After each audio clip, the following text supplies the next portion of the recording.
Alrighty, welcome everybody. Hopefully you can hear me. Give it a second, just make sure everything is live. Let me know. Give me a message in the chat if you guys can hear me. I'm just following up with everything. And welcome to the live stream. This is part of Neologic Studios. I'm Cameron with Neologic Studios. I'm also a mentor with Music Producers Alliance, but today I'm bringing you something special. It's something I've been a longtime fan of Cakewalk, Sonar. I go all the way back to version 5 Studio, and I've been using it for my productions and audio engineering stuff in a lot of audio posts for commercials, short films, all you name it. Now that I do mastering mostly for just electronic musicians, my thing is just focusing on trying to get as efficient as possible, and I've come up with a custom mastering template which I think you guys are going to like, especially if you've had troubles in the past with mastering your projects. I think this is going to be what helps you guys speed up your workflow, focus more on the task at hand, which is like trying to craft your master, as opposed to having to wrangle like, okay, if you're used to mastering in your actual project where your production is or your mixing is, that's not the best way to go about it. Let's start a fresh project. So I'm going to show you guys my mastering template. In fact, it's going to be available for free via my website. If you go to neologicstudios.com/shop, you'll see it available there for free. You just put in 0 in the name your price box and hit view, send a cart. So without further ado, let me go ahead and screen share and pull up Cakewalk. There we are. So this is what the blank template looks like pretty much. So you might be asking yourself, why do I need a template that has nothing loaded? Well, this is all about workflow today. I'm going to show you guys some really cool tricks. So bear with me here. Hopefully you guys can see me okay. So you might be asking yourself, why do I need a... Sorry.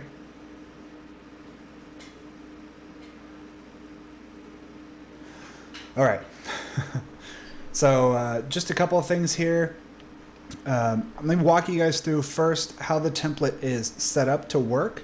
And if you guys aren't familiar with Cakewalk, the latest version, the template I actually saved is available as the May update or later. So if you're using the Cakewalk by Bandlab version, unfortunately this won't work with older versions of Sonar, just because of the way the file is saved.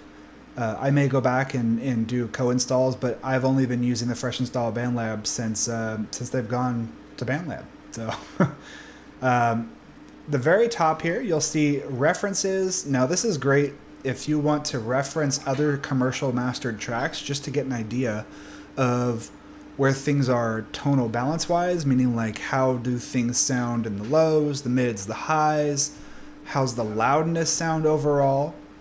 You can drop your reference tracks here and then easily just control click and toggle between mutes and things like that. The same thing is set up for different mix versions, and this is great because let's say you're somebody who's like, there were things that I just couldn't quite tame in the master. I feel like I just need to go back and tackle it in the mix.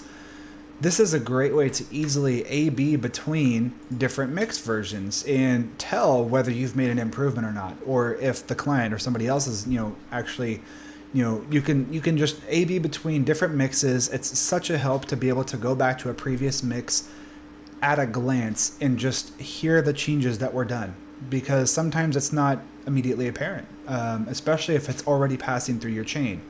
So now we get onto these here. For some reason it keeps kicking them out. It should be in the folder mastering chains, and from here you'll notice these are color coded. Like this is just the default gray, right? And then this goes to the green. Well, green is outputting to the master. They're set to follow to the master bus. So the chains are where you're going to actually put your effects chains or your presets or whatever plugins you want to use, even Pro Channel modules.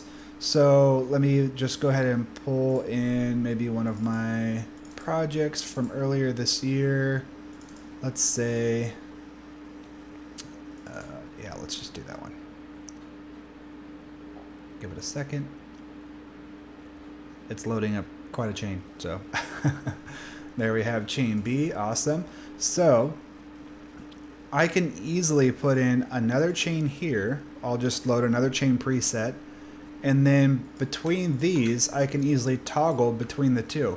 So as long as I have them both and I hold down Control and I left click, it'll quick mute the group. So it's making a quick group, and you can see this little orange square in the top left corner kind of pop up and then disappear.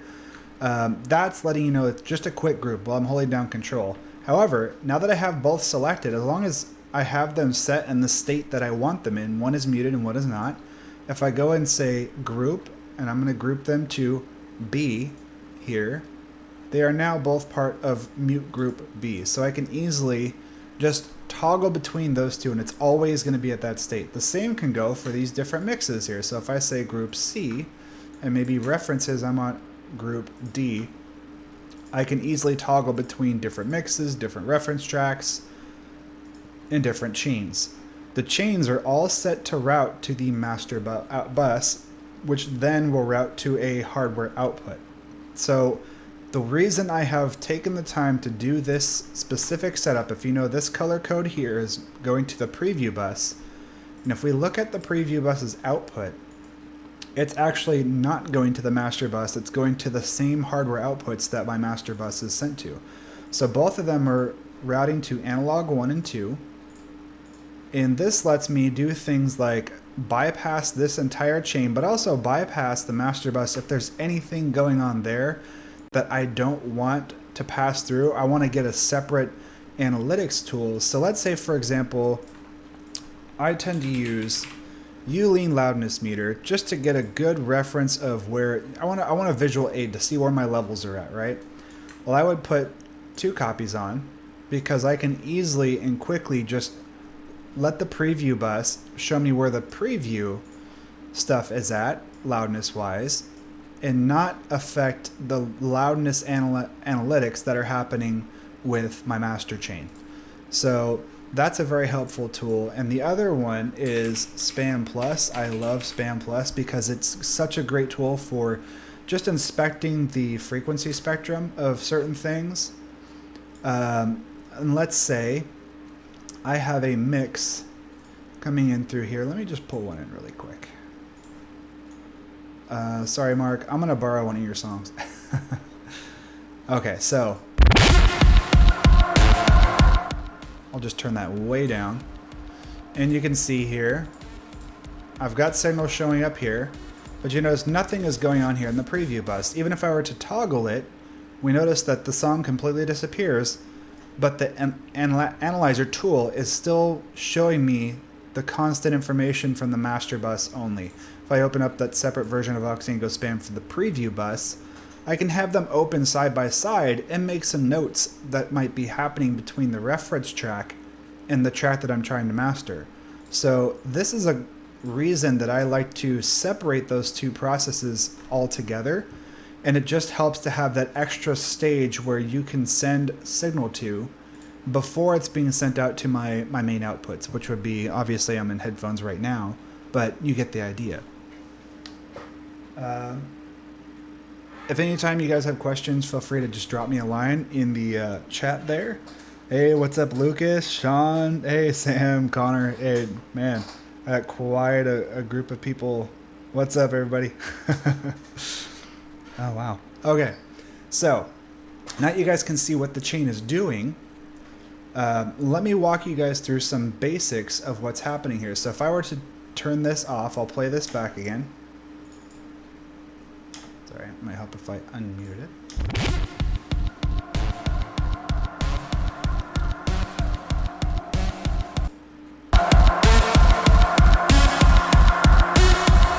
Yeah, I know that's extremely loud, but I'm just doing that to give you guys an idea of how you can quickly A/B between different chains. So mastery, whoops, let me just pull in one of my old projects again.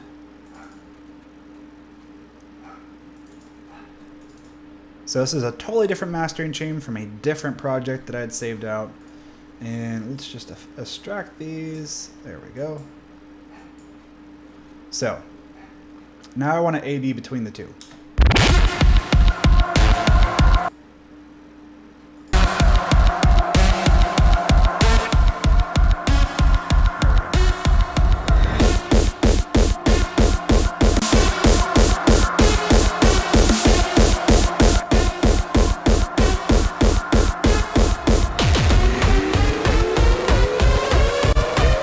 think I know what happened there. There we go. Yep, that should be it. One. There we go. Loudness difference.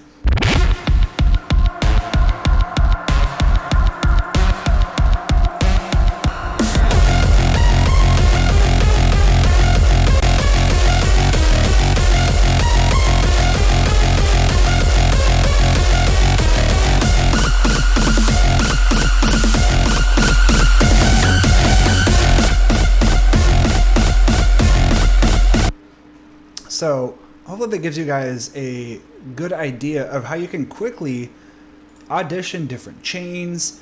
If you want to set up this project to go beyond just doing single tracks and do entire albums, there are ways that you can basically just tweak this layout. You might want to set markers, you might want to set regions. So I can actually just grab this area here and bring in a new track, and I would basically treat mixes as different songs, and I would label them accordingly. But you get the idea. This template is a basic starting point for all of the custom mastering tasks. So now that you guys have a good idea of what this chain can do, or what this project template can do for you, I want to show you guys just quickly how to install it. So first off, let me just show you the website here. This is where it's available at. You just name your price, so you put in 0, right? Add to cart, and right off the website, if you say checkout, right? Cool. Let's place our order. And then boom, you should be given a download right away. And then once you have the download, so we'll click on this. Download is done. So you're going to want to extract it to wherever you have Cakewalk set to put your project template files in. So with Cakewalk by Bandlab, usually that's Cakewalk content, Cakewalk core, and project templates, and then you would put it somewhere in there. So if you're not sure where that is, you can go to Edit, Preferences, and then if you browse to Folder Locations, and if you look right under this list here, you should see a spot for project templates, and that should be right here. This top line, or sorry, second from the top. You'll see I've already customized mine quite a bit, so they all have custom locations for everything. It's not a track template, it's a project template, so just be aware of the difference there. Track templates are something you can easily just load in by insert from track template, and that's a separate list altogether. But this is a project template so that you can quickly create new projects just based on this one. So now that you guys have an idea of how to install that, let me show you some cool tips and tricks for how I like to approach mastering. And these are basically the sprinkles on the cake sort of thing that takes it that extra inch. And when you start getting into this advanced level of mastering and you're able to put this final touch on your songs, it's going to help you out so much more, and your songs are going to stack up much better because you're paying attention to these little details. At least as a mastering engineer, this is what I do for other artists. I will listen closely for things. I know this track, I believe, is in the in the BPM of realm of 190. So right away, I want to know I want to set my projects so things are at least lining up to the grid. And then I will set markers. It's very important that you set markers to know where the different song locations are. So I might say intro, and here's our first build, or let's call this verse 1, and then right here we have our first build into our drop, right? That drop comes in right here, drop 1. So you can see right away, just doing some basic organization and categorization, that's going to set you up and help you out quite a bit, so that when you go in and do certain moves, so let's say, for example, I really liked chain A, and I wanted to play around with, maybe let's do the linen B. I feel like there were some moves here. I apologize, that sounds probably really crushed. Let's turn that down just a little bit there. But you get the idea. Maybe I want to do some automation moves, and this is very common. I love to do this, and just to accentuate and enhance different parts of the song. So I'll set this into write mode, skip back a bit, and I'll just tap on the plugin there, And then I'll go and start drawing some different automation moves. So I might bring the gain away. That's actually quite a bit down. But just to give you guys an idea for emphasis, this is a really cool tip or a special trick that a lot of mastering engineers will do. They will automate things in the mastering phase. Now this is a multi-band tool, so what I'm doing is I'm automating the gain on the low end, meaning everything below 90 hertz, I am automating the gain to basically be a little lower, so it's not hit pumping as hard, it's not present in the lows as much.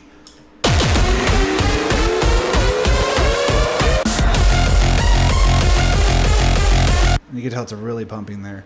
I actually just need to go in and turn this down by 6. There we go.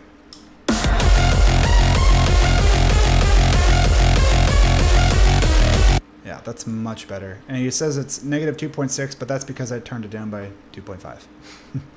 So if you guys have any questions on mastering, feel free to hit me up on the chat, in the messages below. Let me just give a shout out to Uriel, man. Awesome. Hey, what up, Otis? Awesome. All right, so this is the power of what a project template can do for you when it's completely customized to focus on one task. Our only goal here is to master a project. So the way that tracks are laid out, these different channels, right? And the way that the signal is flowing is all set up to be very quick, very fast. I can focus on the task at hand of just figuring out what the song wants to do, how loud things should be, where I want moves to be done, like this automation move here. Another really cool tip is once you have your BPM locked in and you actually have things set up to the grid, you can use tools like these Analog X, which is like tap tempo is great for finding the tempo if you're not sure where the song's tempo is at. And then if I set that for 190, I'm able to get all down to the millisecond accurate note lengths. So if I'm trying to figure out where the energy is in the song, this song happens to be a pretty fast song, but there's not a whole lot of blast beat going on, so there's not a lot of 32nd or 24th notes. I feel like it's between 8th and 16th at the fastest part. I know this song because I've actually mastered it before. I might pick things like my attack times here to really fine-tune and kind of hide or mask the pumping effect behind the energy of the transients, meaning where the kick and the snare are hitting. And this is a really advanced technique that can really help with clarity. So if you're trying to get that ultra loud mix or that ultra loud master and you already have a hot mix, paying attention to things like timings with your compressors and dynamics processors, anytime that you can adjust your attack and release accordingly, that's going to help you. So this is a technique that I do, and it helps to know where my project is at tempo-wise, and that gives me this opportunity to dial in sample-accurate note lengths so that my compressors are attacking and releasing in a musical fashion, meaning the time that it takes to apply roughly 2/3 of the attack, meaning gain reduction, or release 2/3 of the audio from being compressed, it just makes all the difference. So these are a lot of the cool techniques that I employ, and this project template is going to help you guys with workflow so you can focus on the task at hand, just like I said before. And this is exactly what I'm doing. I spend more of my time working in plugins, doing automation, checking things, flipping different mutes just to A/B between different sources.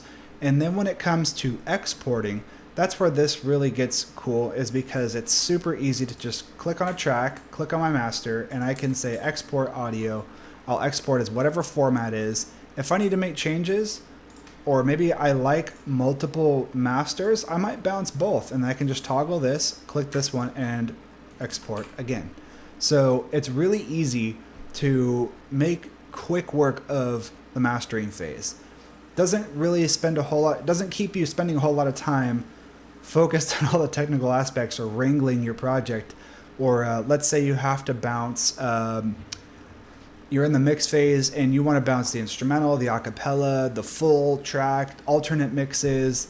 Well, if you take the time to gain stage all of your mix properly and then you bounce those mixes out and you come to the mastering phase, you can easily apply the same master to everything uniformly by just dragging and dropping each of those versions into these different mix tracks here, label them properly so you know what they are, and then just select and go as you move on through the track. So it's a real time saver. It helps you stay in the zone, and that's really all there is to it. I mean, yeah, I don't want to spend a whole lot of time talking about it today because it's pretty simple. It's not meant to be very complex, but there are some basic things to get around, like obviously understanding your routing, your signal flow. If you're for whatever reason, if you go and install this on your DAW and it doesn't have the routing set up properly, it might have muted some of your outputs just because the hardware settings are different than whatever hardware you have attached to your computer.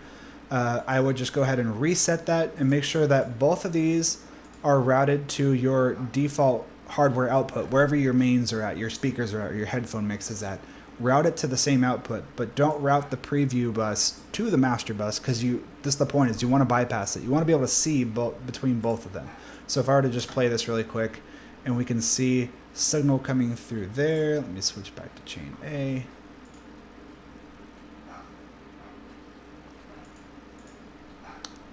I did something, didn't I?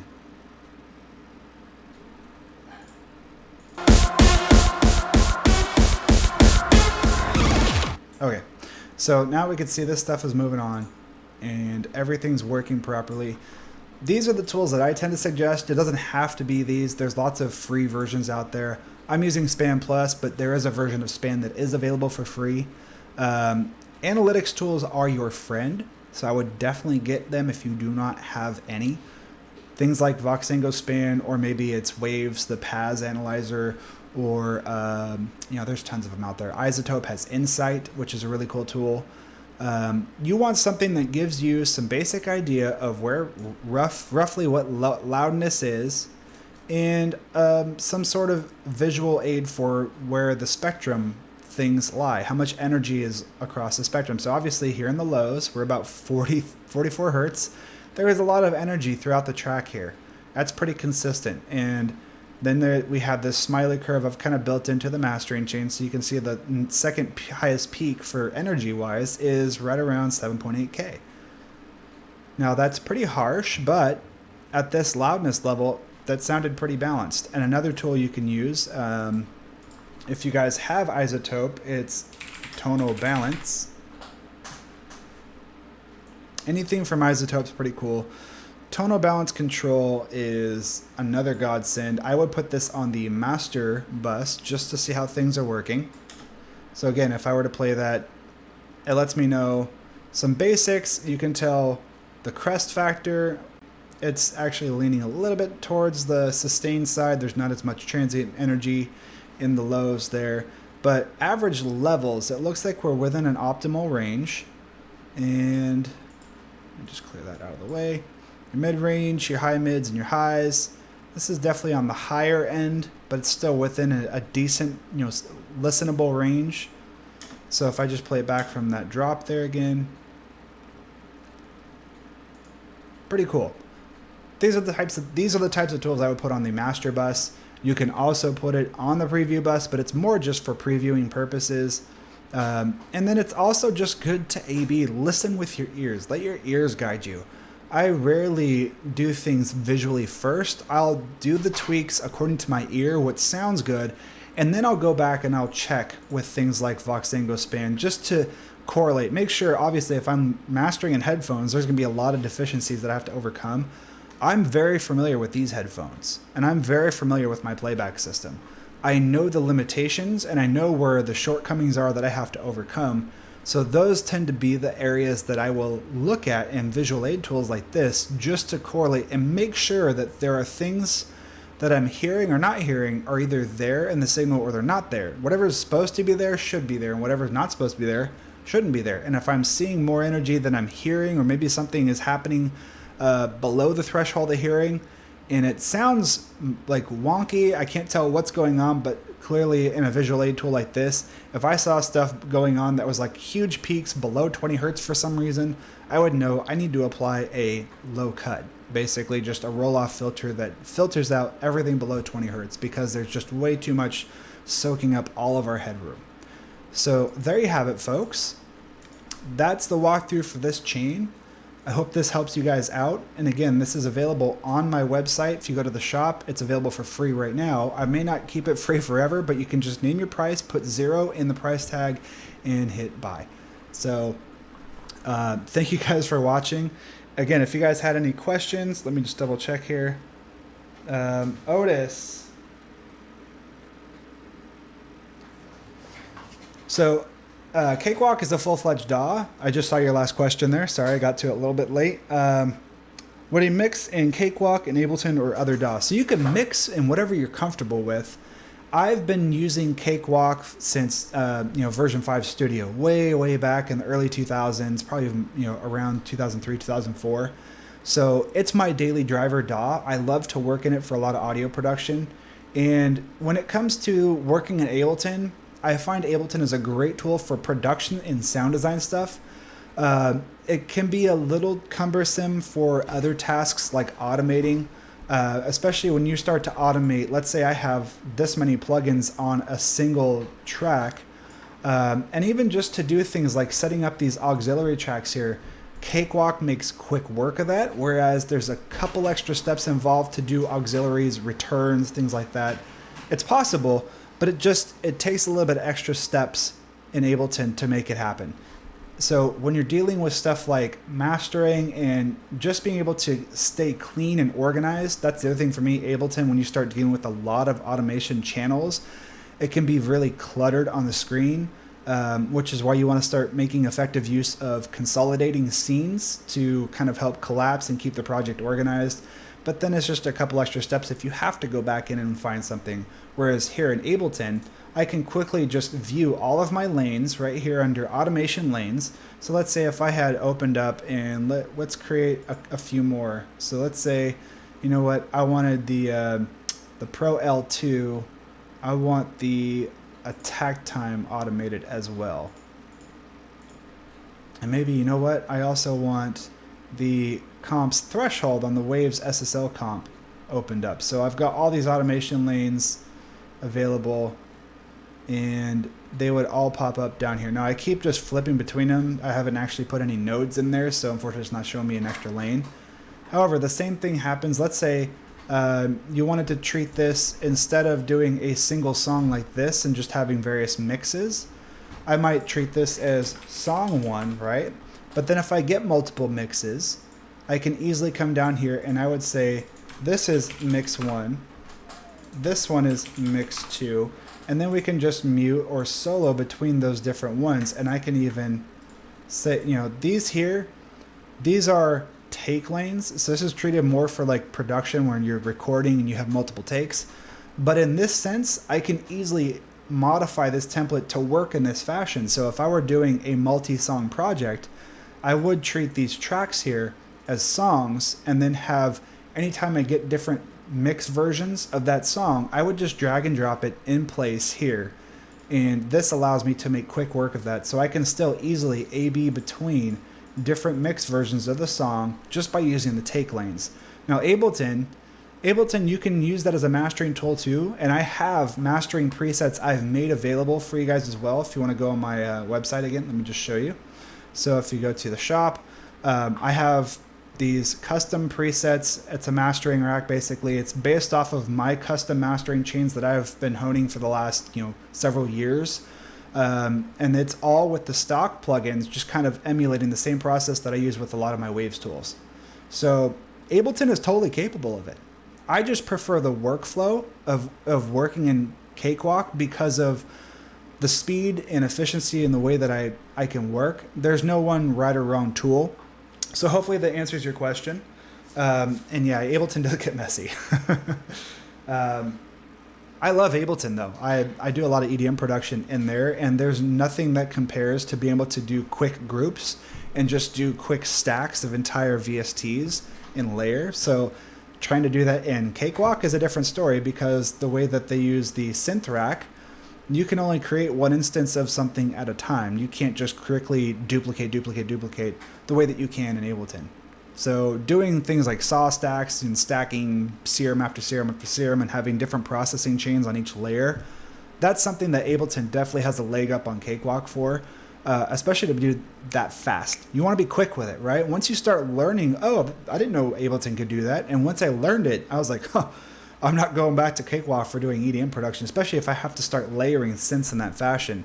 But for making advanced mixing and mastering moves in this type of traditional DAW workflow, just makes more sense. Cakewalk, I feel like, has had the leg up on them in that regard just because of the layout is designed to focus on that. So... 1 second. Yeah, Uriel. What up, brother? Yeah, I am live right now. Come join me. Awesome.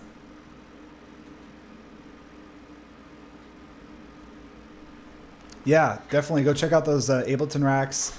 And they're still available for free. I don't know how much longer they're going to be free for. But hopefully, if you guys have any questions on mastering, you can always reach me at neologicstudios.com. Send me an email. I have some articles just kind of explaining the basics of what mastering is from a philosophical standpoint, because I feel like mastering is still kind of like this mysterious art that people don't really get until they start spending time doing it. And there really isn't like a secret sauce. There's no like hidden, agenda behind, things that mastering engineers and pro facilities do versus what I do here. It's all accessible now. It's just a matter of taking the time to learn what the process is, and it's a game of inches. It's a very, very subtle game of raising the overall loudness and just staging things very carefully. So you can see, even in this chain that I've built, you might recognize a lot of these processors that you use in production and mixing. So like the SSLG channel, great EQ, channel strip style plugin. Wave Center is definitely catered more towards mastering, I feel, than a lot of other tools, but I find a lot of producers will use this on their saw stacks just to kind of push everything even wider, and then gives them just that extra layer of control. If you're putting this first in your chain on a saw stack, for example, and there's a ton of low end, this can help kind of watch out for phase issues, because you can fine tune how these slides work for the center and the sides by telling it where the filter points are for the lows and the highs, and then for things like transients. Let's say you have a really snappy ARP and you want to feed that through there. That's the same thing. But we're talking about this in a mastering sense, and when I have to deal with a lot more body, meaning like the overall meat of the audio signal is much louder, there's a lot more going on subtly behind the scenes that this plugin can help me fine tune, and that's why I love Wave Center. So yeah, subtle. We're talking 1.5 ratios, maybe 2 dB or 2 to 1 ratios. Very subtle staging of the signal. That's what mastering is about. So if you have more questions on that, hit me up. I'm available. Also, as a coach, if you guys want me to train you on how to master, or maybe you need help with optimizing your mix, that's what I do as well. I've been doing that through Music Producers Alliance as well. I know a lot of you guys might be following me from Cakewalk Sonar Users Group, which is my goal here today, was to kind of just throw this freebie out for you guys, because I know there's a lot of people who always have struggled with mastering, or maybe want to fine tune their mastering skills just a little bit further. And a lot of it just comes down to workflow, which is why I'm offering this for free for you guys. Hopefully this helps you guys out somewhere. But if you guys do want coaching, maybe one-on-one training, or actual advice on workflow, maybe you have a specific mix project you need help with, I do a lot of remote training as well, and that's through Music Producers Alliance, which is right here. So if you go to musicproducersalliance.com/mentors, you will find me on the list here. Again, it's optional. You don't have to be a member of the Music Producers Alliance to reach out to mentors and book sessions with us. But there is a lot of perks to joining. You get discounts off of the coaching and mastering services. I am actually the head mastering engineer for Technophonic, which is the label behind or powering Music Producers Alliance, if you will. So if you guys have any questions regarding that, the community is available. We have our own Facebook group, obviously. There is an advanced community available through the website as well. Just through the member directory, you can reach out directly to other artists, and there's artists of every stage of their career in this community. It's a massive community. It's pretty cool. But they also have regularly industry talks with other pros. In fact, they're having an interview or studio hangout with Pinio and Loeb later this week. I think it's the 30th. So if you're not sure what's going on there, reach out to me. I'll send you the info there. Studio hangouts are usually just these type of, one-on-one. You get a lot of personal interaction through like a private Zoom session, but it's these, industry pros that are walking you through their project. You can ask them questions. It's all interactive. It's not behind like just a live feed like this where you kind of just type into a chat.